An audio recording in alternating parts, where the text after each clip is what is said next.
100 years ago, people thought flying cars would be the future. They were wrong. What actually happened is far stranger, far more powerful, and in some cases, far more terrifying. By 2126, technology didn't just change how we live, it changed what we are. And in this video, we're counting down the 10 technologies that made that happen. Stay until the end, because number 1 will make you question everything you thought you knew about being human. If you're new here, subscribe and hit that like button. It costs you nothing, but it helps more than you think. Now let's get into it. Number 10. Neural Interface Mesh. It started as a medical device. In the early 2040s, the first generation of brain-computer interfaces were bulky, invasive, and limited. They helped paralyzed patients move robotic limbs, gave blind people basic visual signals. Useful, but narrow. By 2080, everything changed. Engineers at a consortium of labs across South Korea, Germany, and the United States developed what they called the neuromesh, a web of nanoscale electrodes delivered into the brain not through surgery, but through injection, a single syringe. The mesh would self-assemble along the surface of the cortex over roughly 72 hours, forming thousands of contact points with living neurons without causing inflammation or rejection. The body simply accepted it, the way it accepts a healing wound. By 2126, the neural mesh is standard. Not universal. There are communities that refuse it on religious and philosophical grounds, and that choice is legally protected in most nations. But for approximately 61% of the global population, the mesh is simply part of being alive. Children in many countries receive it at age 12, after a period of informed consent education that begins at 8. What does it do? At its most basic level, it allows thought-to-device interaction without physical input. No keyboard, no screen, no voice command. You think and the device responds.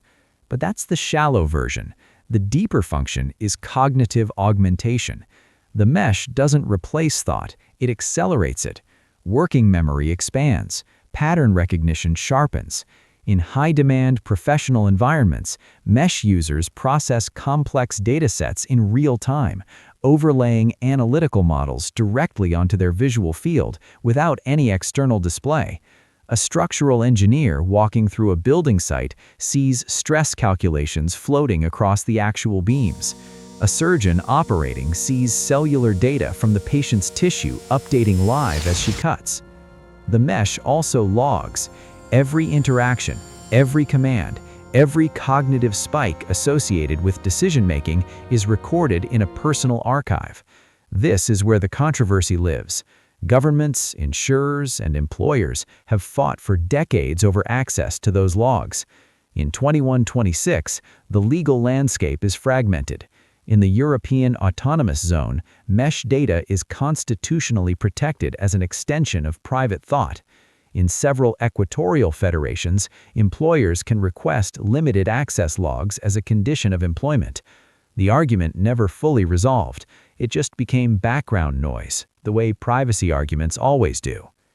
The mesh is number 10, not because it's the least significant technology on this list. It's arguably the foundation for several others.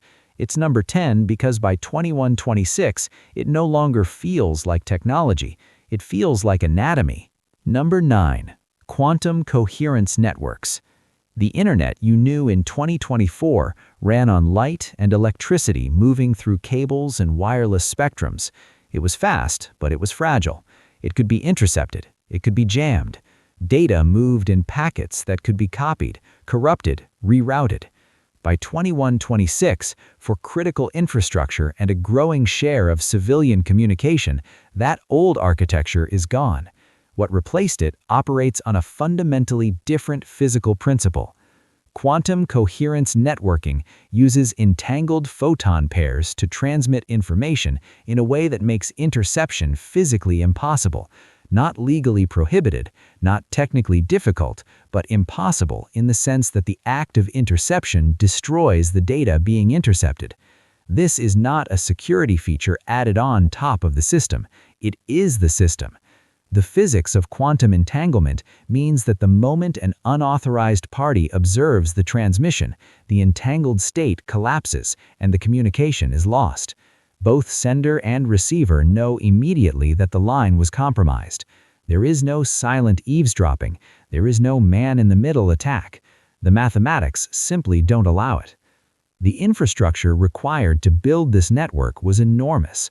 Quantum repeater stations, facilities that maintain and relay entangled photon pairs across distance, had to be built at intervals of roughly 300 kilometers across every continent and under every ocean floor where fiber previously ran. The project, coordinated under the Global Connectivity Accord of 2089, took 19 years and involved 47 nations. It was the largest coordinated infrastructure project in human history, narrowly surpassing the post-climate crisis coastal barrier construction of the 2060s.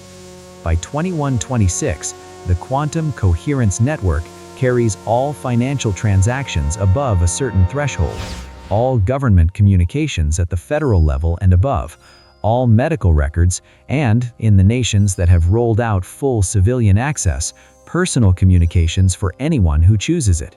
Latency is near zero for distances under 2,000 kilometers. The network doesn't care about distance the way classical systems did. Entanglement doesn't degrade with geography. A message sent from Oslo to Cape Town arrives in the same time frame as a message sent across a city block. The downstream effect on geopolitics was significant. When financial systems became truly unhackable, the entire architecture of economic warfare had to be rethought. Cyber operations that had destabilized markets in the early 21st century became obsolete. New forms of economic pressure emerged, but the crude digital attacks that defined the 2020s and 2030s are simply not possible on a quantum network. Some analysts argue this is one of the underreported reasons global interstate conflict dropped sharply after 2095. The communication layer became trustworthy in a way it never had been before. Trust, it turns out, has geopolitical consequences. Number 8. Biosynthetic organ fabrication. In 2024, if your liver failed, you waited. You went on a list. You hoped someone else would die in a way that left their organs intact and compatible. It was a brutal system, and everyone knew it was a brutal system, and it persisted for decades because there was no alternative. By 2126, the list doesn't exist. It hasn't existed for nearly 30 years. Biosynthetic organ fabrication, the process of growing functional human organs from a patient's own cellular material, moved from laboratory proof of concept to clinical reality across roughly 40 decades. The early milestones were modest: bladders, tracheas, simple tubular structures with limited cellular complexity. The hard problem was always vascularization. How do you thread a functional blood supply through a dense three-dimensional tissue? Without that, cells in the interior of a grown organ starve and die. The organ collapses.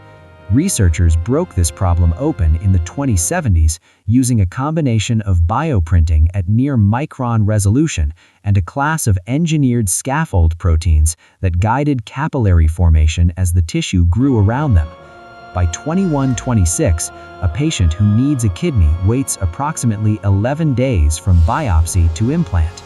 The biopsy, a small sample of the patient's own cells, goes into a fabrication unit roughly the size of a large refrigerator. The cells are reprogrammed to a pluripotent state, meaning they lose their current specialization and become capable of differentiating into any cell type. They are then guided, layer by layer, into the architecture of a functioning kidney, complete with its own internal vascular network grown from the patient's own endothelial cells. The finished organ is immunologically identical to the patient's original tissue. Rejection is not a risk. It is not possible. The body receives back something that is, at the cellular level, itself. Hearts, lungs, livers, pancreases, all fabricable. Neural tissue remains partially outside this capability. The brain's complexity and specificity of its cellular connections make full organ fabrication of neural structures still theoretically distant. but peripheral nerve grafts, spinal segments, and retinal tissue are all within the current fabrication range. The waiting list that once condemned thousands of people per year to preventable death is a historical artifact. Medical students learn about it the way earlier generations learned about bloodletting, as a reminder of how far the field has come and how recently it was still operating in the dark. Number 7. Molecular nutrition synthesis. Food for most of human history meant agriculture: soil, water, sunlight, labor, time. The 20th century industrialized it. The 21st century began to question it. Sustainability pressures, land use, water consumption, the sheer inefficiency of converting plant matter into animal protein through living animals. By 2126, for a significant portion of the global population,